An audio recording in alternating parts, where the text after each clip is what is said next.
ಆತ್ಮೀಯ ವಿದ್ಯಾರ್ಥಿಗಳೇ, ಇಂದು 8ನೇ ತರಗತಿಯ ಕನ್ನಡ ಭಾಷೆ ವಿಷಯಕ್ಕೆ ಸಂಬಂಧಿಸಿದಂತೆ ಮೊದಲ ಪದ್ಯವಾದಂಥ ಕನ್ನಡಿಗರ ತಾಯಿ. ಕನ್ನಡಿಗರ ತಾಯಿ ಪದ್ಯಭಾಗ ಲೇಖಕರ ಪರಿಚಯವನ್ನು ಇಂದಿನ ತರಗತಿಯಲ್ಲಿ ನೋಡ್ತಾ ಹೋಗೋಣ.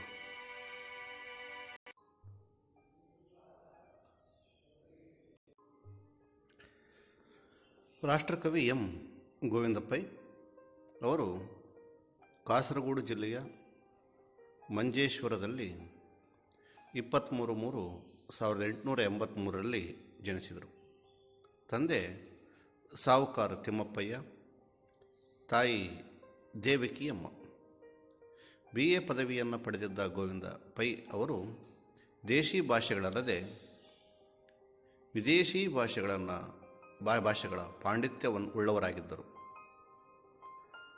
ಪ್ರಾಸ ಬಿಟ್ಟು ಪದ್ಯ ರಚಿಸಿದ ಮೊದಲ ಕವಿ ಎಂಬ ಹೆಗ್ಗಳಿಕೆಗೂ ಪಾತ್ರರಾದವರು.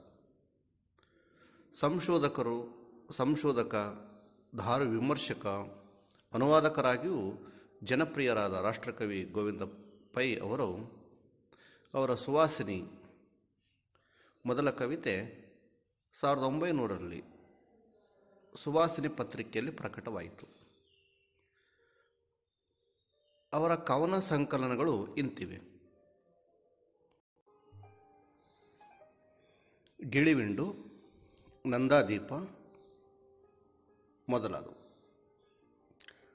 ನವೀನ ಚಂದ್ರಸೇನರ ಬಂಗಾಳಿ ಕೃಷ್ಣ ಚರಿತೆಯ ಗದ್ಯಾನುವಾದ, ಸಿಂಗಾಲ ಸುತ್ತ ಬೌದ್ಧ ಸೂತ್ರಗಳ ಕನ್ನಡ ಅನುವಾದ ಅಲ್ಲದೆ 35 ವೃತ್ತಗಳುಳ್ಳ ಪ್ರಾಸರಹಿತ ಗೊಮ್ಮಟ ಜಿನಸ್ತುತಿಯನ್ನು ರಚಿಸಿ ಪ್ರಕಟಿಸಿದರು. ರವೀಂದ್ರನಾಥ್ ಟಾಗೋರ್, ಮೊಹಮ್ಮದ್ ಇಕ್ಬಾಲ್, ಉಮರ್ ಖಯ್ಯಾಮ್ನ ರುಬಾಯಿ ಎಂಬ ಜೀವನ ಚರಿತ್ರೆಗಳನ್ನು ಭಾಷಾಂತರಿಸಿದ್ದಾರೆ. ವೈಶಾಖ ಮತ್ತು ಗೋಲ್ಗಾತ ಎಂಬ ಖಂಡಕಾವ್ಯಗಳನ್ನು ಪ್ರಕಟಿಸಿದ್ದಾರೆ. ಜಪಾನಿನ 100 ನಾಟಕಗಳನ್ನು ಕನ್ನಡಕ್ಕೆ ಅನುವಾದಿಸಿರುವಲ್ಲದೆ ಚಿತ್ರಭಾನು, ಹೆಬ್ಬೆರಳು, ಪಾರ್ಶ್ವನಾಥ ತೀರ್ಥಂಕರ ಚರಿತೆ, ಬಾಹುಬಲಿ ಗೊಮ್ಮಟೇಶ್ವರ ಚರಿತೆ, ಭಗವಾನ್ ಬುದ್ಧ ಮೊದಲಾದ ಕೃತಿಗಳನ್ನು ರಚಿಸಿದ್ದಾರೆ. ತಮ್ಮ ಜೀವಿತಾವಧಿಯಿಂದ ಸಂಶೋಧನೆ, ಸಾಹಿತ್ಯಕ್ಕಾಗಿ ಮೀಸಲಿಟ್ಟ ಅವರಿಗೆ 1949ರಲ್ಲಿ ಮದ್ರಾಸ್ ಸರ್ಕಾರ ರಾಷ್ಟ್ರಕವಿ ಬಿರುದು ನೀಡಿ ಗೌರವಿಸಿದೆ. ಇವರು ಕನ್ನಡದ ಮೊದಲ ರಾಷ್ಟ್ರಕವಿ ಹೆಗ್ಗಳಿಕೆಗೆ ಪಾತ್ರರಾದವರು. ಹೊಗಳಿಕೆ ಮತ್ತು ಪ್ರಚಾರಕ್ಕೆ ಆತುರೆಯದ ಇವರು 1950ರಲ್ಲಿ ಮುಂಬಯಿಯಲ್ಲಿ ನಡೆದ ಕನ್ನಡ ಸಾಹಿತ್ಯ ಸಮ್ಮೇಳನದ ಅಧ್ಯಕ್ಷತೆ ವಹಿಸಿದ್ದರು.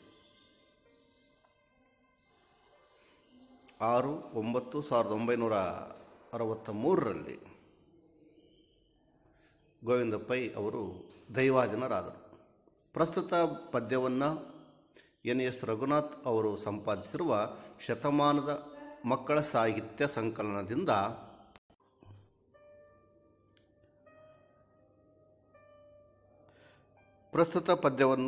NS ರಘುನಾಥ್ ಅವರು ಸಂಪಾದಿಸಿರುವ ಶತಮಾನದ ಮಕ್ಕಳ ಸಾಹಿತ್ಯ ಸಂಕಲನದಿಂದ ಆರಿಸಿ ಸಂಪಾದಿಸಿ ನಿಗದಿಪಡಿಸಿದೆ.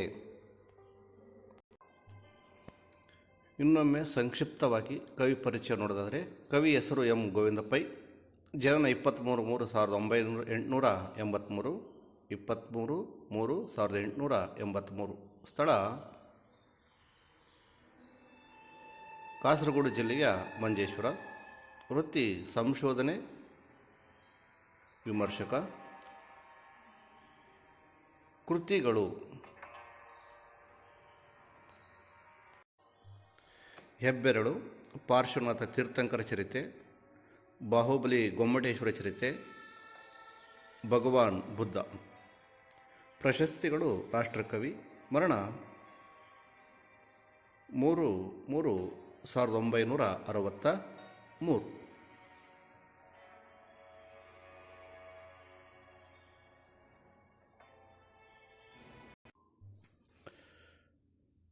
ಮರಣ